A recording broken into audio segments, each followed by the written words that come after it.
Well, thank you, Chairman Larson. I appreciate the opportunity to be here today representing the National Business Aviation Association.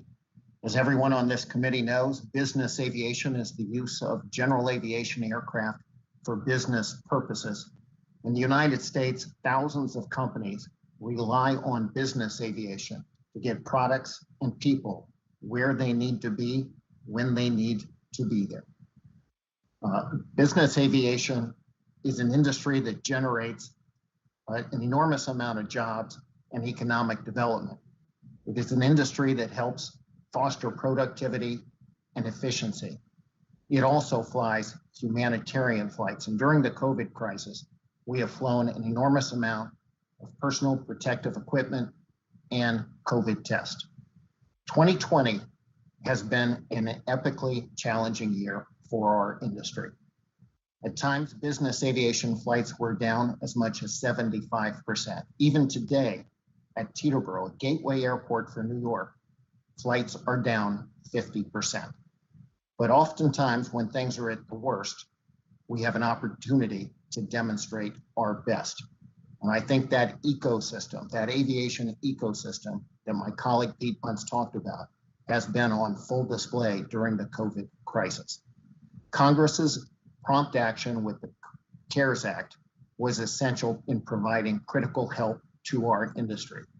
Your investments allowed us to retain pilots, technicians, and other professionals in the aviation industry.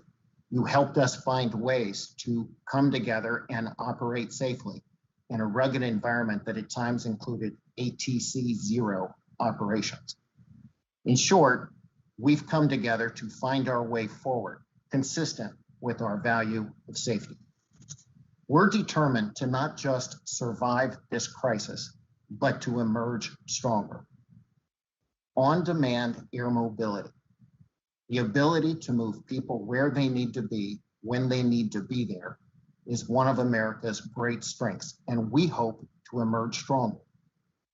The COVID crisis gave us a view of the abyss, but we're focused on a vision for the future. A vision for the future that includes enhanced sustainability. As my friend Pete Bunce said, we're focused on sustainable aviation fuel. It gives us an opportunity to dramatically reduce our emissions footprint. It's an opportunity for us to find a way forward together with government help, including a blender's tax credit. We're also working hard to bring new technologies to reality, to receive the benefit of new propulsion systems, hydrogen propulsion, electric propulsion, hybrid propulsion.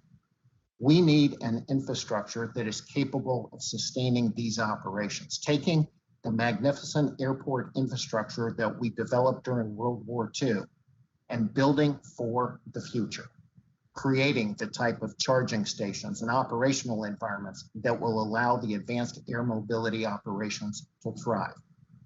We also know that it's important for us to continue to invest in our human infrastructure, to be able to attract the best and the brightest.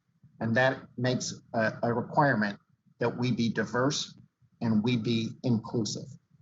I know this committee has been supportive of PSAs to attract people to our industry.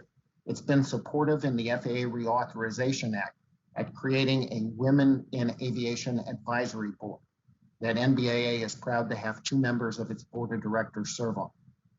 It is imperative for us to realize the future. We have to be diverse, we have to be inclusive, we have to be sustainable, and we have to take advantage of the technologies that are working their way through the certification system. And we need to create an operating environment that can get us there. We're grateful for the leadership that has been demonstrated by this committee, by this Congress, and by the FAA to help us through a challenging time. But we want to set our sights forward, and we want to realize the full potential of aviation moving forward. Thank you.